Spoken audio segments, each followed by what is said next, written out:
In this video, we're going to talk about solution formation. So a solution is just another name for a homogeneous mixture where everything is evenly dispersed and the solute is dissolved in the solvent. So the solvent is defined as the component of the solution whose physical state is preserved when the solution forms, and the solute is the other solution component. So a solute dissolves in a solvent to make a solution. Now, solutions can be one of three things. They can either be a saturated solution, which contains the maximum amount of solute possible at a given temperature. Or it can be unsaturated, meaning you're capable of dissolving more solute in the solvent. And then, lastly, you can have a supersaturated solution, which sounds like it's breaking laws when it says it contains more solute than is possible at a given temperature. Now, and I'll show you this when we get to the solubility graph, or curve, this is only able to be made when you cool a saturated solution so that it's holding more than it is capable of, and it's really unstable, and all you need to do is add some particulate piece in it, and it will create a nucleation site that causes a crystal to grow. So the material will precipitate out eventually. All right.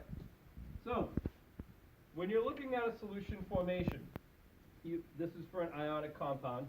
You have the solute, which is the ionic component, composed of positive cations and negative anions, being dissolved by the water. And you can see that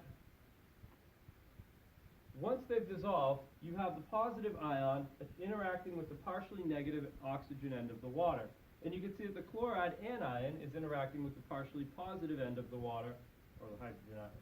So this is an ion-dipole interaction, and it's what really holds a solution together if you have an ionic solid in there.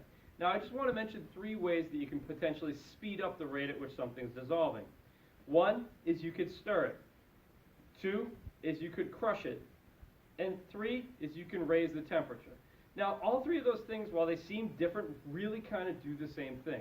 They all increase the amount of interactions that you have occurring between the solute and the solvent. When you're stirring it, you're basically causing them to collide more frequently.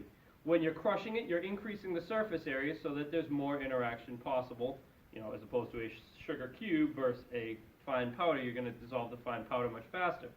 And lastly, if you heat it, you're again increasing the average kinetic energy of the molecules in the solution, so you're going to increase the number of collisions and the force with which they occur as well. So that's what contributes to the solution forming. Additionally, you have to consider whether or not the solvent and the solute are going to be attracted to each other. So we're going to use the phrase like dissolves like to determine or to describe solubility. So if you have a polar solvent, it will dissolve polar solutes as well as ionic solutes. Because polar molecules, like water, have partially positive and partially negative ends that will interact with other charged particles in a favorable way.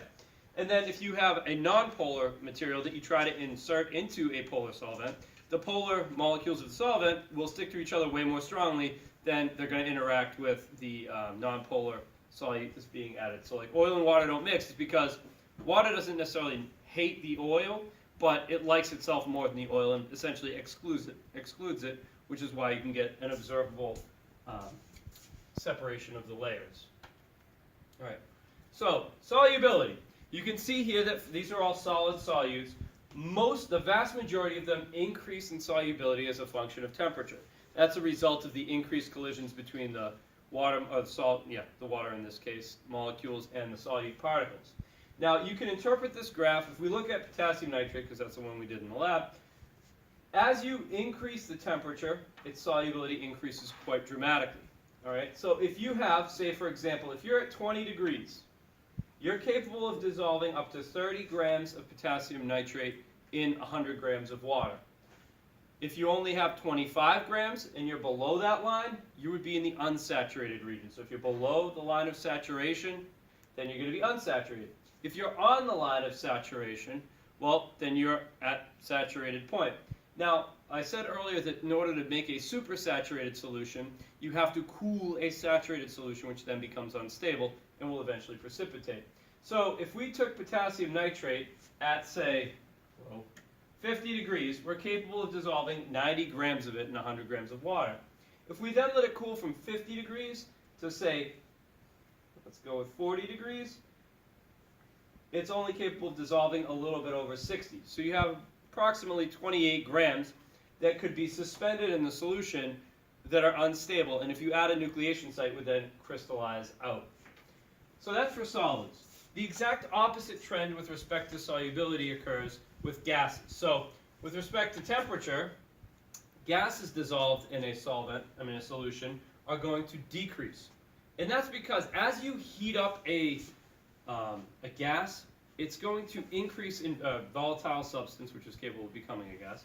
It's going to increase the vapor pressure the higher the temperature gets. So as you increase its vapor pressure, you're reducing the likelihood of it being dissolved and increasing its likelihood of being in the vapor phase.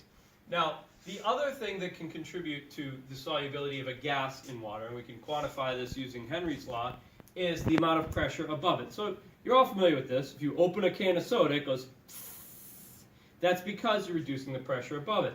If you have a high pressure above the liquid, what it's going to do is it's going to force the gas molecules above the surface of the liquid to then be pushed into the solution, thus increasing the concentration. So the concentration of a gas in solution is proportional to the pressure of the gas of that gas above the solution.